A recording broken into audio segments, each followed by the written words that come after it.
Welcome to another episode of the Divorce Survival Guide podcast, where we have real, honest, smart, and sometimes even hilarious conversations about co-parenting, separation, and divorce, and all that goes along with that.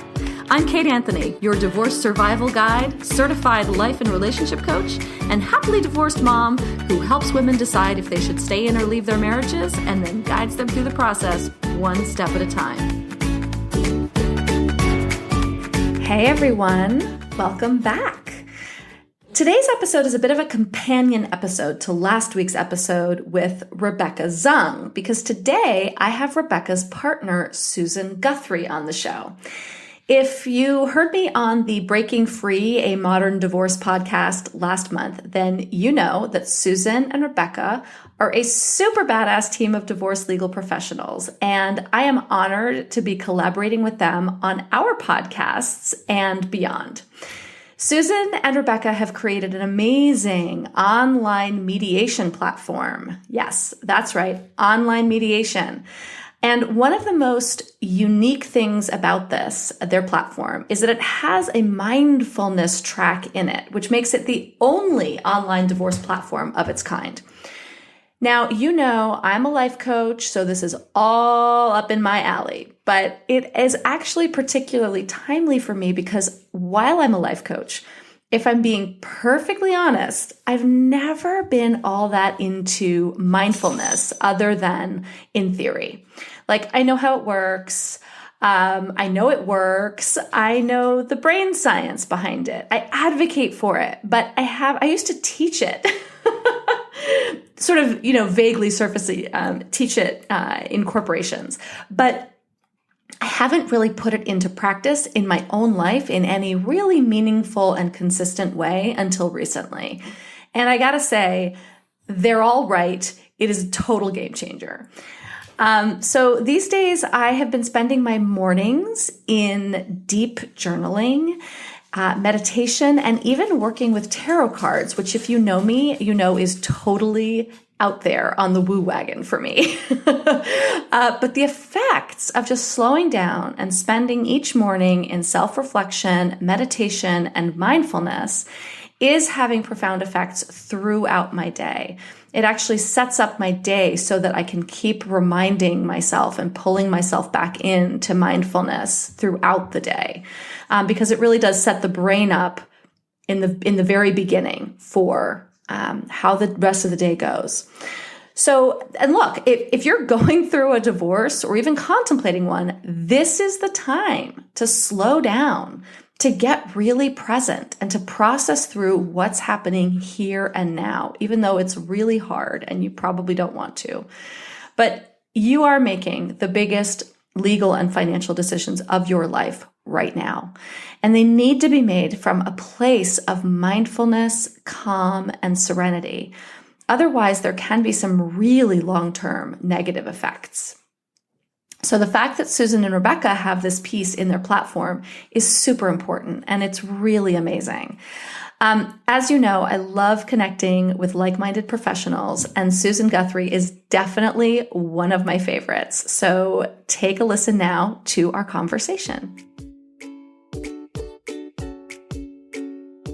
Susan, thank you so much for being here today to talk to my peoples. It is such a pleasure. Thank you for having me. Yeah. So we've already had great conversations on your podcast, and I've really enjoyed connecting with you and Rebecca and getting to know. I love the sort of, I hate the word networking, but it's connecting with people who have the same vision for, the world of divorce that I do. And that's organic and authentic. So I agree. I always call it the community of like-minded individuals. Exactly. So, we're going to talk mostly and focus mostly on mediation, but you used to be a litigator and you switched over. So can you sort of tell us a little bit of the arc of that experience and that story? Yeah, that's a great place to start because it really takes up the first, 20 some odd years of my professional practice.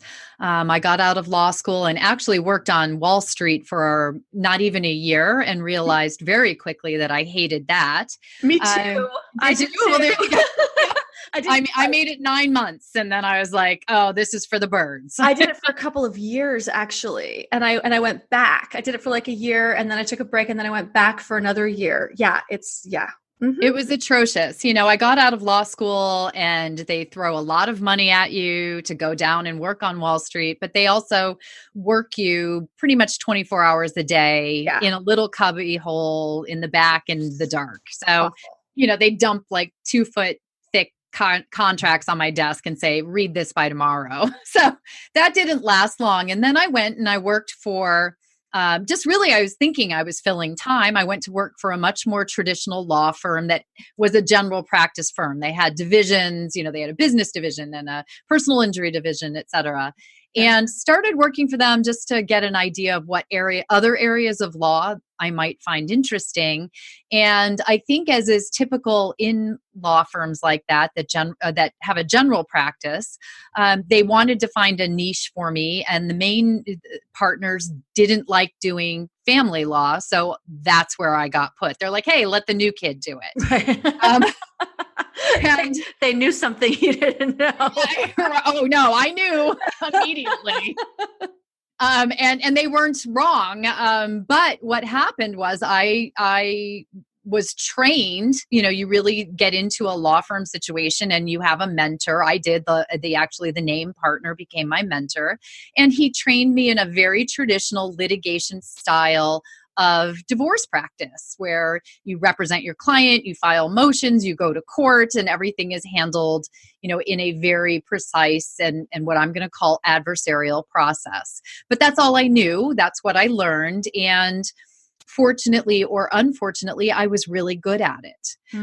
I quickly moved up the ranks in our firm, and at a pretty young age took over as became a partner, and then became the managing partner of the what we called matrimonial division, and handled pretty much all of the divorce case with other associates working under me. And I quickly, although I was good at it, I quickly burned out on it because it is adversarial. And I think you mentioned you went through a very difficult divorce. And so that process is... My divorce was great. It was... Oh, that's right. I apologize. Yes. It was your time period before the divorce that was great. Yes, exactly. Sorry about that. The marriage that was terrible. The divorce was awesome. Yeah, we did not litigate. There was none of that. Thank God. Lucky you two, honestly. And what I found, although I did it for 20 years, is I was tired of it. I was burned out on it.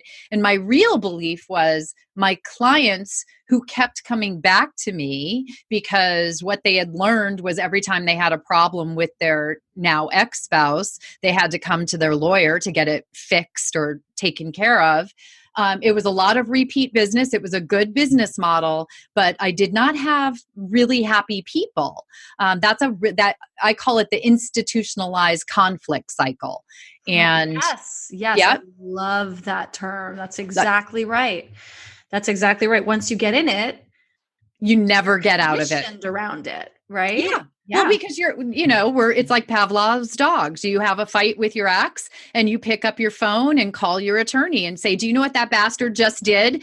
File a motion or send a letter to his attorney or, whatever the myriad of nasty things in my arsenal as a litigator that I could do. And even when I was trying to work for my clients to negotiate settlements, you still as a litigator have to be always preparing for trial because you're not doing your job as an advocate for your client unless you are ready to go to trial if that becomes an eventuality. So regardless of the fact that I could be trying to negotiate an amicable settlement or at least a reasonable settlement amongst them by talking with the other attorney and putting forth proposals, it still proceeded through that adversarial process, and it still divided the parties further and further apart. So about, I would say 8-10 years ago, a colleague who had jumped ship and gone over to what I call the non-adversarial divorce side came to me and said, because I had mentioned something about just being very tired of the cycle. Mm-hmm. And she convinced me to go to the mediation training, and I started mediating. And I just I find it to be such a superior method for moving through what can be a difficult process, but still superior and superior results for the clients that I quickly moved my practice over. I left the traditional law firm. I opened my own firm and solely moved over to a mediation practice. And that's where I am today, 100% mediation only. So tell me how does mediation differ from litigation? Like, what are the core differences between these, just for those who aren't quite, Yeah. People have different ideas. I mean, very good question, because people have different ideas and quite often will misunderstand what the mediation process is. So, the traditional litigation process is very prescribed. It has very set procedures and methods, and everything is about compelling actions and moving things forward by filing and forcing the other side to do things. Things are not generally done in a cooperative manner, whereas mediation is 100% voluntary on the part of both of the parties. They are in that process because they have chosen to be there, and they may have different reasons for being there, but it doesn't really matter as long as they both choose to be there. And then it's done in a cooperative manner. The two parties sit with their mediator, or in my case, my practice is online, so they meet with me by video conferencing, and we go through everything in a process where the two of them come to agreements about every single thing. And I think that's the biggest difference. The parties make every single decision together. There are no agreements until the two of them agree there's an agreement, as opposed to in a litigation model where if you two can't agree, that man or woman in the black robe is going to make a decision for you. Right. And, there's both people have to agree to this process. It baffles me, right? It really boggles my mind, because I always think, like, why wouldn't you want to mediate? Why would you want, for all of that money that, by the way, could go to your children's college fund, right? Or living. Or vacationing, like whatever, right? Buy a fucking boat.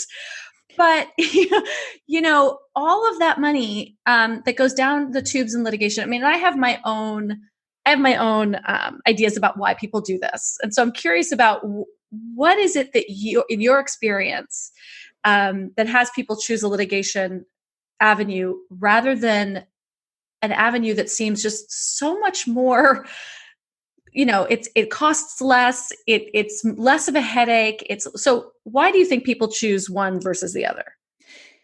So I have a couple of ideas around why I think people opt out of mediation. The first one is that they are afraid that without an attorney doing everything for them, that they are going to get, I'm going to use their phrase, screwed, right? They're not going to get what is fair, or they're not going to get what they're entitled to. People love that term when they're getting divorced. I just want what I'm entitled to. Right. So they feel they need the attorney who's, this authority figure to go in there and fight the fight for them.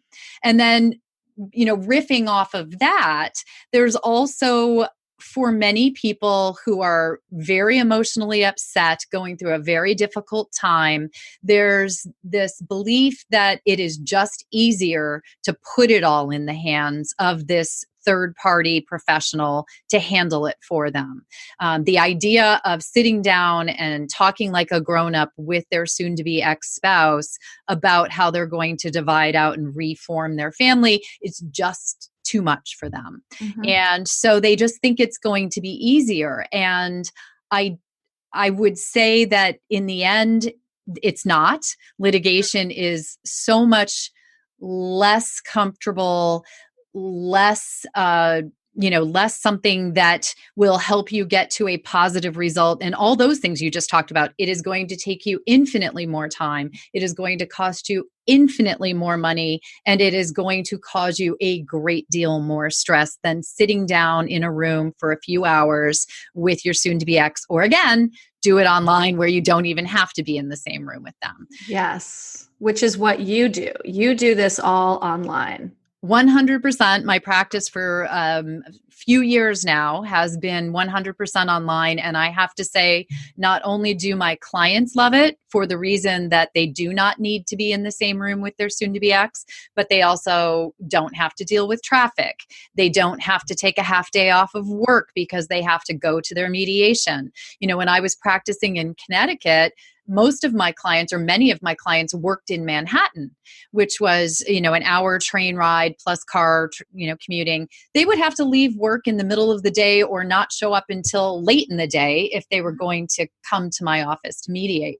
So clients love it. And I have to be honest, I love it, because I'm sitting in my home, in my dedicated office space, able to work with people all around the world. I do mediations. Right now I have some mediations in Europe. I have a few in Canada and all across the United States. Yeah. So everyone hear that? It doesn't matter where you are. You can hire Susan. Yes. I think it's brilliant. I mean, I really do. I think it's utterly brilliant because, like you said, all of these factors, you're taking out so many of the factors that make mediation difficult or emotionally difficult or painful for people. Yeah. Right. And you just sort of take that out of the equation and done. And that's what I think people are afraid of tech to a certain degree, although I think that it's really the mediators and the professionals who are more nervous about it than the clients. Because the clients, face it, our whole world these days. Everything is technology, right? Everything, yeah. Right? So people at work are Zooming. We're Zooming right now, right? I call it Zooming. But we're video conferencing. Zooming. I always am like, you want to Zoom? My mother, who's 76 years old, Zooms with me all the time. No, my mom can't even. I don't even think my mom can listen to a podcast.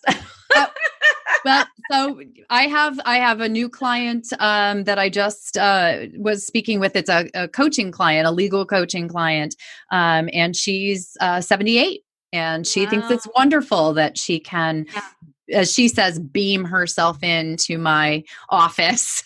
That's my dad, on the other hand, is 78 and sorry, Dad. He is it's what he does for a living. He does computer stuff so he's actually hip to all of it, but yeah. It's great. I think it's great. And it is true, right? It's always the industry that's so far behind all the 100%. I mean, another sort of side gig I have is training other professionals in how to use Zoom to mediate, to approximate the mediation process that would happen in their office. And it's actually kind of exploding. I'm almost busier doing that these days than I am with mediations, because people are finally catching on that this is the new wave, and clients are beginning to not just want it, but expect it. Yes, I think that's so important. Important.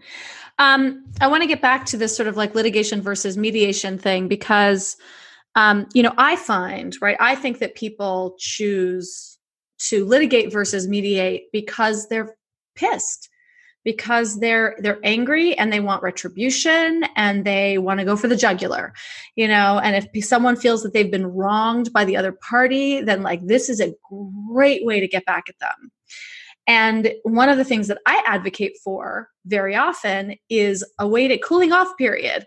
We have to do it in so many other aspects, but people get divorced when they split up. They want to do it now. They want to just get it off, dive in right where you are in this horrible anger. And we've talked about this, getting divorced, making the biggest legal and financial decisions of your life in the middle of the biggest upheaval of your life is a terrible idea. 100% a terrible idea.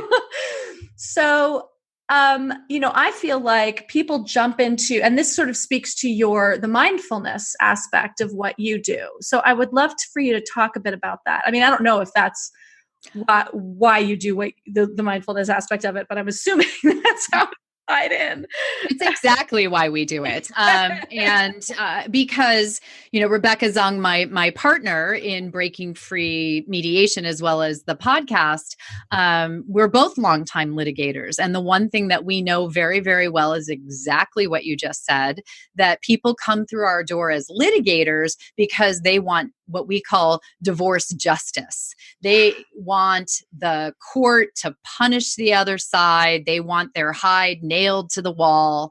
And, let me just be the first one to tell you all, and I know I'm not the first one, you are not going to get divorce justice in a divorce court. That is not what divorce courts are set up for. So I've always told clients that, but they'll still go down that road. But when we started our mediation practice together, we talked about this fact that this is why so many people will avoid mediation, because they don't think they're going to get their justice there. And because they are so upset and because they are unable to think clearly, because when you are going through a divorce, I know this, I've been through my own divorce. I've been doing it for now 30 years with people. The emotions that you are feeling are anger, hurt, and number one, fear. Fear is probably one of the biggest ones, but anger and fear, I would say right up there at the top. And those drive you and drive your decision-making, so that when you are faced with trying to come to compromises, because that's how you get to agreement, people are unable to be reasonable. So we thought, both of us being people who are very centered in our own mindfulness practices in our own life, why would we not combine mindfulness techniques and practices into both the mediation process itself, as well as providing those tools to our clients going through the process, so that they can find mindfulness assistance and emotional control and regulation outside of the process and bring it into the process when they're mediating. And we have found it to be remarkably effective for people. Amen, sister. I just couldn't agree more. It's so important. And I feel like, I think that the other reason that people go into litigation is they don't really know that there are other options available, right? I mean, and this is what happened to me when I first went into when we were first going to get divorced, and we were like, well, I guess we should mediate. We didn't really know what the hell we were talking about. We were like, there's nothing that we need to fight about, right? But I consulted an attorney because I wanted to know what I was legally entitled to. And there's the entitled. But I've been a stay-at-home mom. Like, I didn't know based on his income. Like, I'm like going to go into mediation and someone's going to throw out a number. I don't know what the law says, I'm entitled to. And so I went in and I sat with this divorce attorney, and very quickly he was like starting to make this really nasty.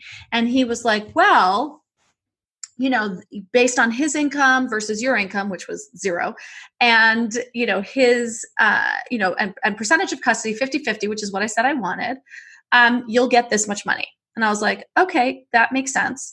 And he was like, but if we slide this over and you get more custody. then you're going to get more money. And I was like, but my husband is a fantastic father. Like, he's a very dedicated father. I don't want to take my son away from him. He's like, well, if you wanted to, accuse him of being an unfit parent, then we could get, and he just this was his track, that he was trying to make it, he was trying to get me to accuse my ex of all sorts of shit so that I could get more money from him and so that he could get more money from me. Was basically, I think he saw dollar signs when he saw my husband's income, and he was like, all right, we're going to, make bank on this one. And, it was nothing. And I walked out of there and I was like, well, I understand. I know now the baseline of what I should be asking for, but wow, I can also see how this could go really poorly for someone who was more vulnerable, who was less committed to the sort of righteous, that's a terrible word, but the mediating, the fair path, really. Yeah. Well, Right? I mean, kudos to you, first off, that you went into the process with a mindset of being fair and knowing what you thought that meant, because so many people are looking to be told what's fair. That's what they're looking for when they go to an attorney. I just want what's fair. You tell me what it is. Right. And Right. really, what's fair is what you and your soon to be ex-spouse think is fair and what works for you, which again, is the mediation route where you get to decide that. But that is exactly what I have found, is that when, not all, I mean, I was a divorce attorney litigator for a long time. I tried very hard to keep my clients from having this be a train wreck of an experience. I really did. Yeah.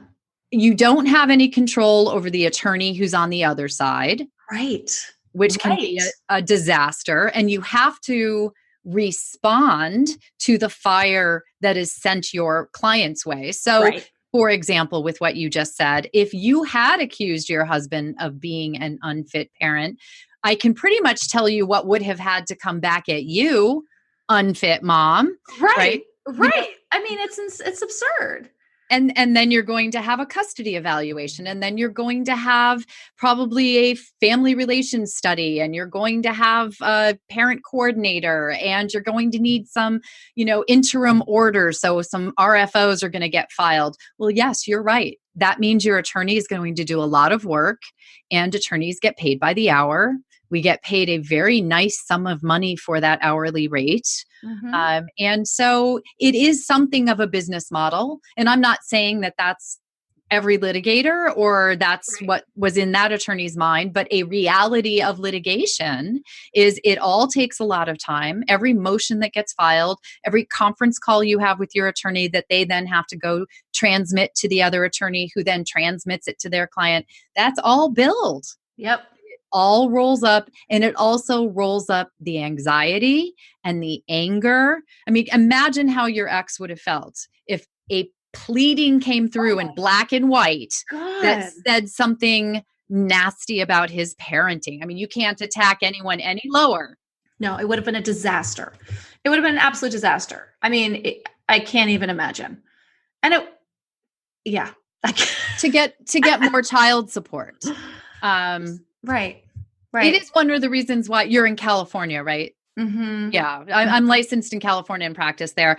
One of the reasons why I don't love California's child support guidelines worksheet is that it does put the timeshare percentages into the mix. Connecticut, where I'm also licensed, does not take that into consideration. Oh, that's interesting. It's out of the mix. And I have found in the period of time that I've practiced in California, it has increased the litigation or the difficulty of arriving at a parenting plan that's appropriate and fair and in the children's best interest, because sometimes money's behind it, not the best interest. Exactly. The fact that child support is tied to percentage of custody here is, and in a lot of states, is really detrimental. And it puts children squarely in the middle. It just makes them the pawn in the entire game.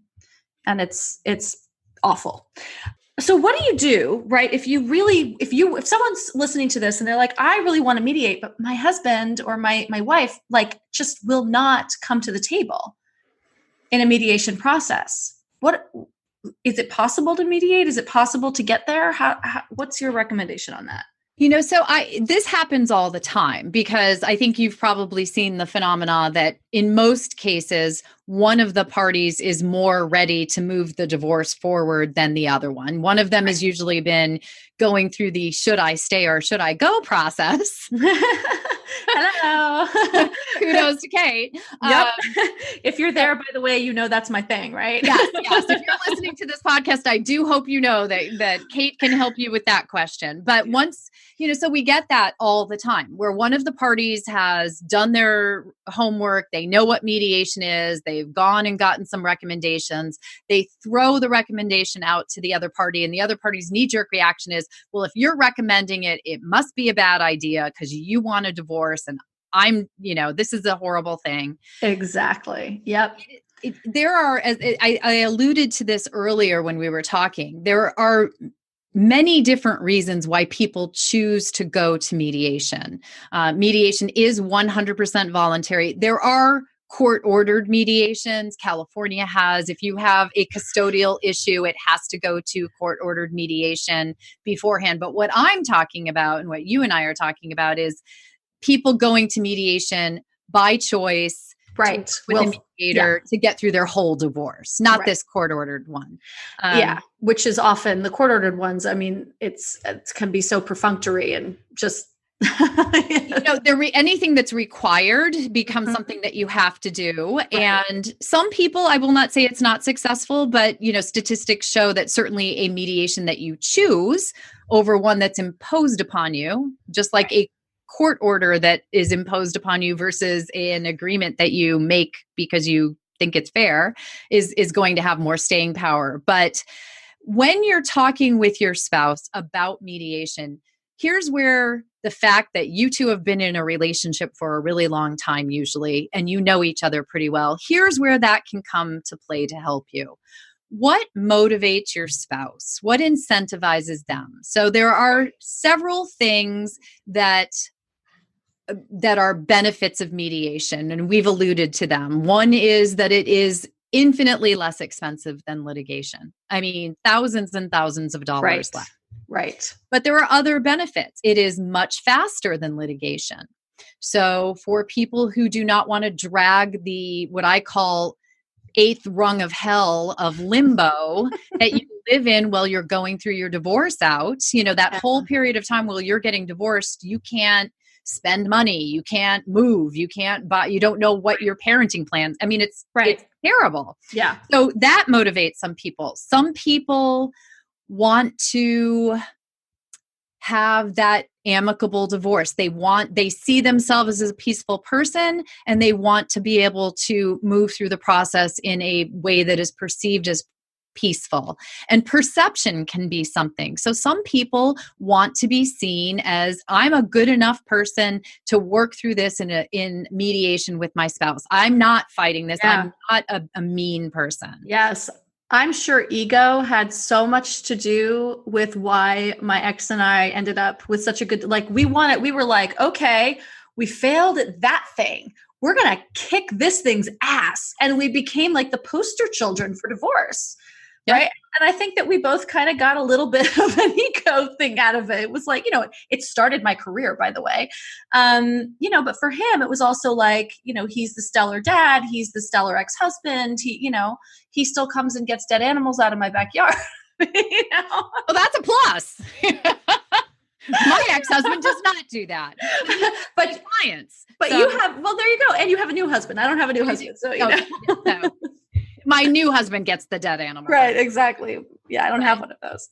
But so you're identifying exactly, one of those things. And this is what I always say. I did a YouTube video on this. I mean, even if you're dealing with a narcissist, you can appeal. Oh, especially. Yes, exactly. Especially if you're right, you appeal to what works for them. Yep. You're going to, that's how you get what you want. So, they want to look good to the outside world. So you know what? Well, people perceive mediation as the kinder, gentler way to get divorced. And that's a little bit of a myth too. Let me just, dispel that for a second. If you're going to sit in the same room or be in a virtual conference room with the person you're getting divorced from, don't expect that it's all going to be flowers and, harp music. There will be difficult conversations, but that's why you have your professional there, your neutral professional who's there to support both of you and help you facilitate those difficult conversations. That's our job. We're good at it. Yes. But that's, there are many reasons that you can get your spouse, or many ways and incentives that you can provide to your spouse to say, at least consider this. And I always say, don't just give them one mediator, give them 3 potential mediators, or say to them, you go out and find a couple mediators and I'll be happy to talk to them. Right. Absolutely. There's a great book about this. I don't know. She's been on my podcast, the author of the book, Lindsay Ellison, and it's called Magic Words. Do you know Lindsay? Yes. And so just to plug back to that podcast episode for those who are listening who haven't listened to it, that, this is it's magic words, how to get what you want from a narcissist. And it's all about how to speak to exactly what you're talking about. Find out what really matters to them and what makes them tick, and speak to that. And it's, it can be seen as manipulation. It's also just like, smart communicating, right? Yes, it's exactly smart communicating. I actually, one of the byproducts of being a divorce litigator, high profile in a high net worth area for a long time, was that I did a large number of high conflict divorce cases. Mm-hmm. So I've become something of a, I'm going to put this in air quotes, expert on dealing with high conflict divorces. And the number one reason that people get so bogged down in it is that they communicate with the person with the high conflict personality as if that person perceived things the same way that they do.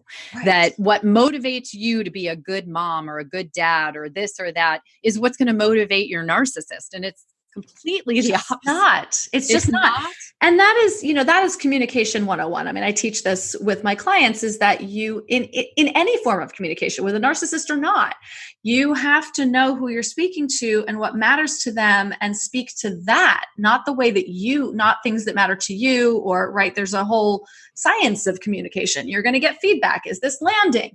If it's not landing, you adjust your communication because you want your communication to land. Yes. It behooves you, right? Well, you want to be heard. You're not there just throwing a bunch of words at a wall and watching them drip down. Right. You want to get through to the other side. You want to come to agreements. And so look at it this way. If you can find something that makes it worth your spouse's time and makes it acceptable to them to come to the mediation table, you just created your first agreement. Mm-hmm. You just agreed together to come to mediation. So, and that's what I was saying earlier. You may be there because you want to have an amicable divorce, or you may be there because you want to save money, but your spouse may be there for some entirely different reason, and it does not matter. Mm-hmm. What matters is that you're both there and you have a reason to be there. Yep. Because that's what will keep you there when it gets a little tough. Because it's easy, and I hear this, all mediators hear this. Fine, if you're not going to accept what I just put on the table, I'm going to go to a lawyer and we're going to let a judge decide. Everybody throws that out like it's magic words in a mediation. It's the worst thing you can say. But what really keeps them in the room is they don't want that. They're in mediation because they either want it to be less expensive, or they want it to be less stressful, or they want it to be, faster, whatever those reasons are. So you just need to, before you even go to your spouse and have the conversation with them about how to move through the divorce process, think about who they are, what motivates them, and what would motivate them to come to that table and work with you. Yes.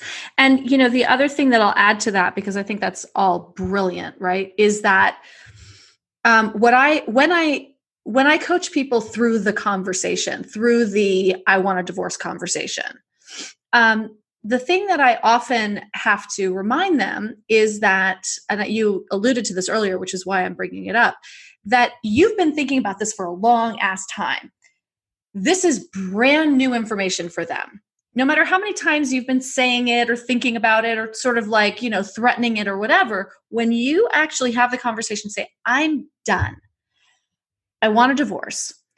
This is brand new information to them, and you have to allow them time to process it on their own before you then bring the next step, right? So I have women who are like, they finally did it. They're like, oh my God, it's like, I got it out.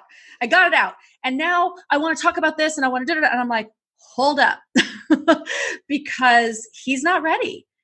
yeah, give him time, give him the dignity of the time to process this information, because he's going to be a far more willing participant if you allow him the time to process.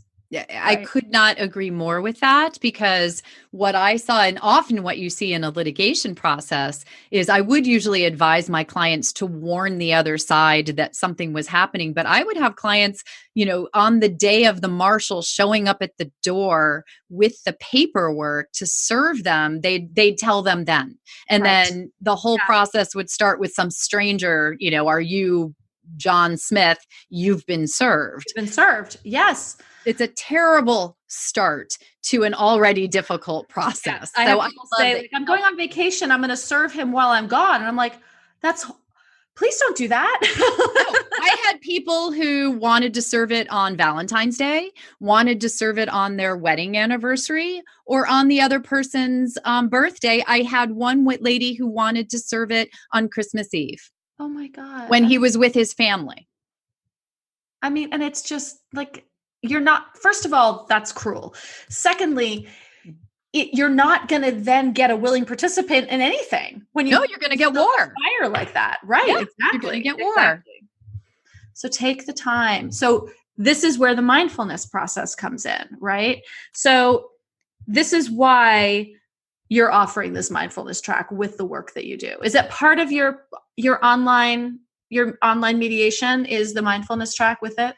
Yeah. So we have, as I said, we have the mindfulness actually incorporated into our actual process. We have a streamlined agenda and roadmap process to move through the divorce case. And we've incorporated right into the process things like intention setting, which is really one of the most incredibly helpful tools, both for the couple and for the mediators, because when things can get upsetting or a little heated in the mediation process, bringing the parties back to their intentions is very powerful in getting them back to a reasonable mindset. And that's what we're always trying to do. We want you to make the decisions in that room or in that process from a reasonable and reasoned place. Because what you said earlier is so true. These are decisions that are amongst the biggest financial, emotional, family, child parenting decisions you're ever going to make. And they are going to stay with you in many cases forever. So you should not be making them in a turmoil of negative emotion. But we also have mindfulness professionals that we can pair up with our clients. We have energy healers, we have meditation experts who can help them depending on what's the issue for them, for that particular client, and can support them with mindfulness tools to use in their everyday life. Universally, clients come out of the mindful mediation process pleased that they now have a mindfulness component in their life. Even clients who have a mindfulness practice prior to the divorce feel that they have expanded their understanding and knowledge of mindfulness in their lives as they go through this process. So it's a twofold approach. And, there's still emotion. We're not saying that you're not going to be upset or you're not going to be sad.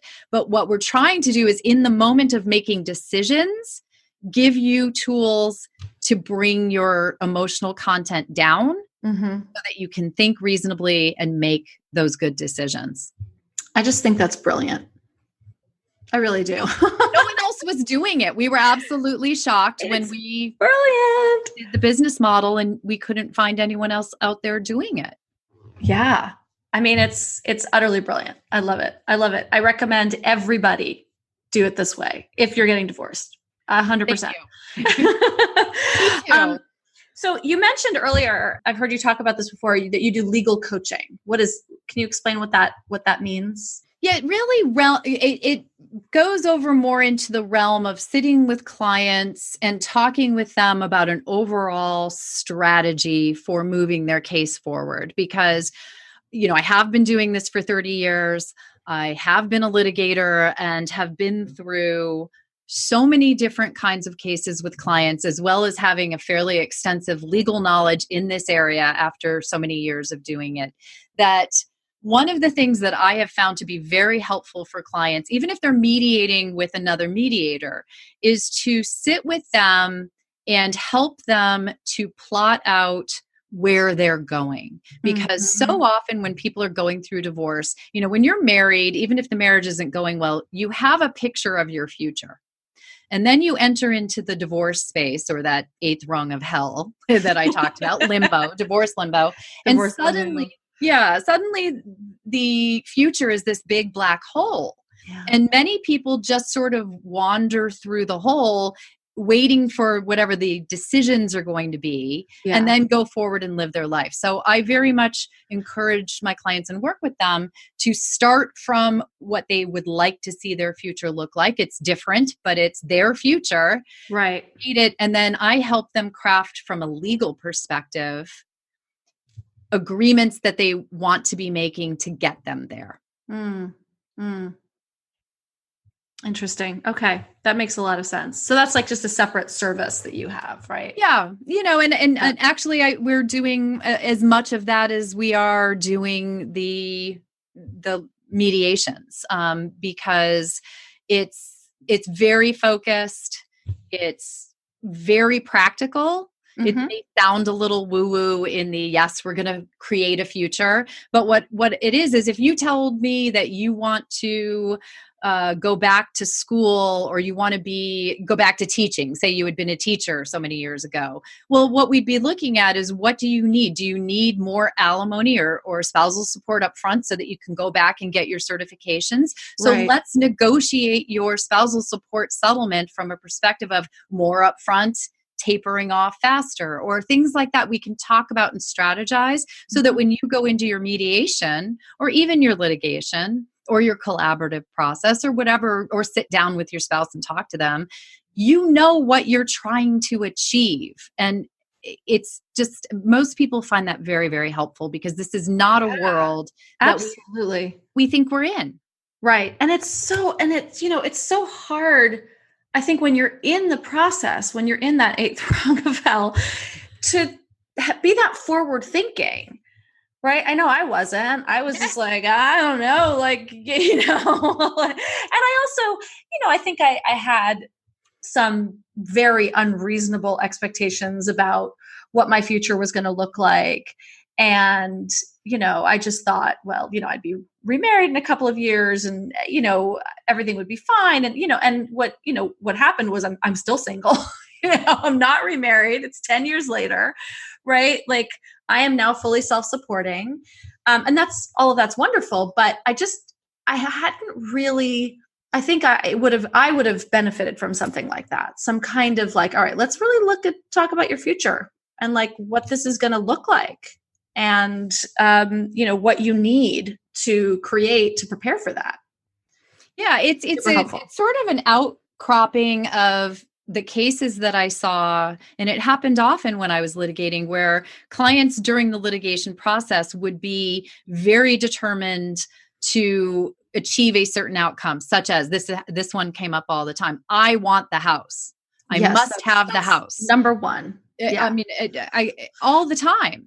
And I cannot tell you how many clients came back after the divorce was finalized who said, I wish I hadn't fought for the house. It's costing me a fortune. I don't want to live there. The memories are bad. It's too big. I don't like, whatever it was. But they need too expensive. It's often too expensive. That's the biggest, financial mistake I think people make, is fighting for the house, because you don't think that all the way through. Well, what so many people do, and I will generalize and say women, but what many people do is they tie security and emotional content and their children's lives into the house. And so they negotiate a settlement that gives them enough money to keep the house afloat. And they do not realize that if they are spending every cent that's coming in and putting it into this piece of property, yes, they have a piece of property, but what is that? That's an illiquid asset that, yes, you could refinance and suck some money out of, but then you get another debt. And it's not moving you forward to any future. It's actually exactly your past. Exactly. So that's one example. And it's something that we explore all the time with the legal coaching. I love it. I love it.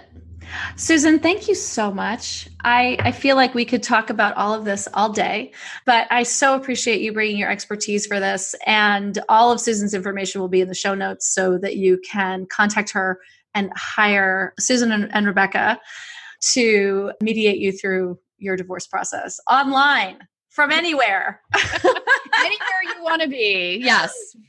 Just we'd like be happy to help practice. Exactly. This is what we do. It's great. Thank you so much for coming on today and talking to us about this. Oh, thank you for having me. I truly appreciate the opportunity to be able to share the mediation process and mindfulness and all of this with your listeners. And just quickly, where can people find you? So you can find us through www.breakingfreemediation.com. The podcast is Breaking Free, a Modern Divorce Podcast, which is available on all the major podcast outlets. And one thing that I did want to offer to your listeners is I was very honored recently to be selected as one of the contributing authors to a book called Divorce Insights, Conversations with America's Leading Divorce Attorneys. And that book will be coming out by the end of the month. So I'd like to offer a free copy to the first 5 listeners who send me an email at susan@breakingfreemediation.com. Amazing. Thank you. Thank you. Absolutely. That's great. Thanks so much. Thanks for listening to the Divorce Survival Guide podcast. You can find me over at kateanthony.com and be sure to subscribe to this podcast on iTunes so you don't miss an episode. See you next time.